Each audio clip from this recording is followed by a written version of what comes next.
Within each of us, a silent drama unfolds. It is a drama that is both intricate and profound, playing out on a microscopic stage within our very cells. Cells, the building blocks of life, are meticulously destroyed.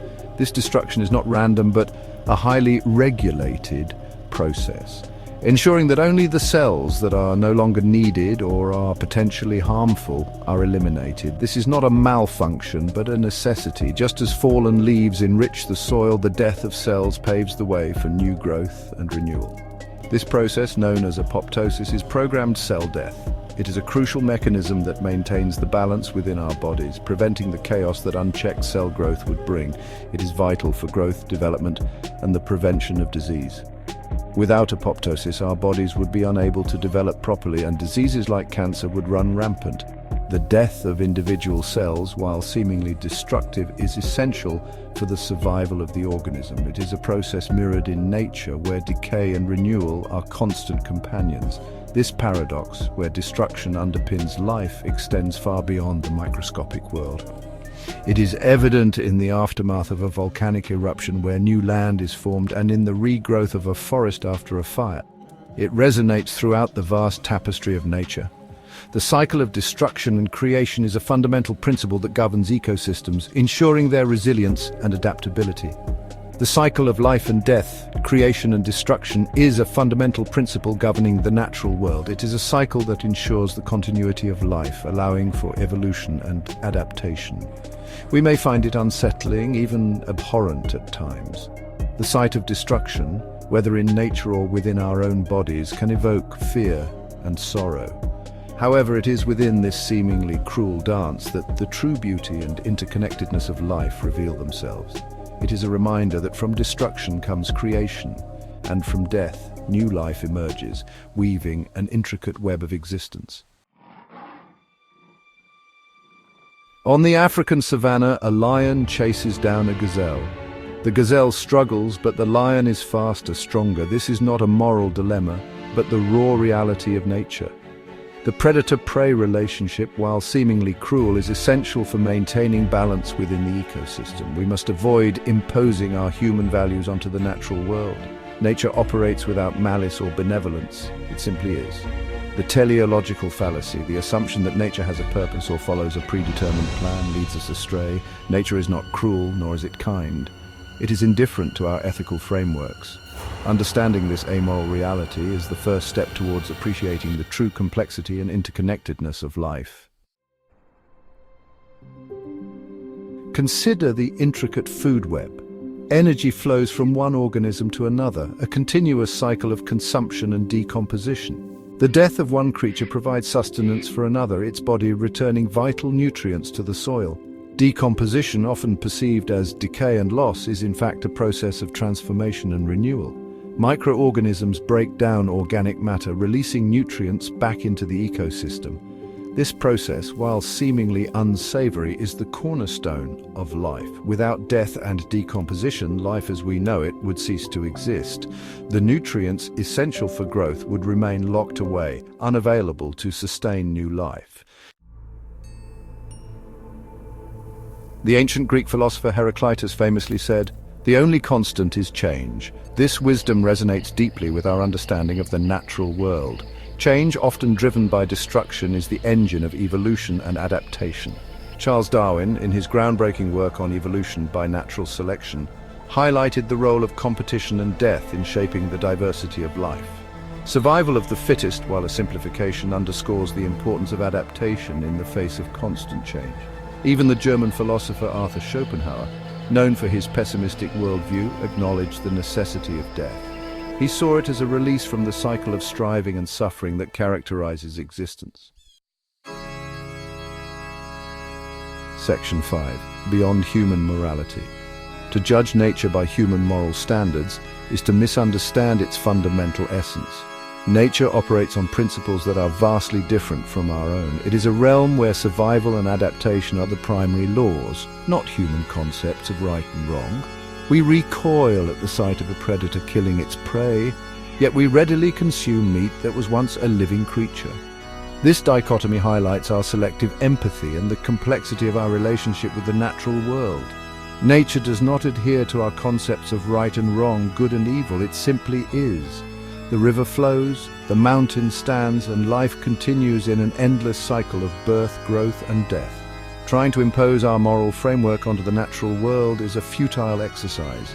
It limits our ability to truly understand and appreciate the intricate balance and interdependence that sustains life on this planet. It prevents us from truly appreciating the raw beauty and complexity of life in all its forms. Every creature, from the smallest insect to the largest mammal, plays a crucial role in the ecosystem. Instead of judging, we should strive to understand. By observing and learning from nature, we can gain insights into our own existence and the broader tapestry of life. We must accept that death, while often difficult to confront, is an integral part of the grand cycle of life. It is through death that new life emerges, continuing the perpetual dance of creation and destruction that defines our world. Section 6. The dance of creation and destruction. The interplay between creation and destruction is beautifully captured in the philosophy of Hegelian dialectics: thesis, antithesis, synthesis. Every creation contains within it the seeds of its own destruction, leading to a new synthesis, a higher level of complexity. Similarly, Buddhist philosophy emphasizes the concept of impermanence. Everything is in a constant state of flux. Nothing is permanent, not even death. This understanding encourages us to detach from the illusion of permanence and embrace the ever-changing nature of reality. These philosophical perspectives offer valuable insights into the cyclical nature of existence. Destruction is not the opposite of creation, it is an integral part of the same process. Section 7. A universe in flux. From the smallest microorganisms to the largest galaxies, the universe is in a constant state of flux.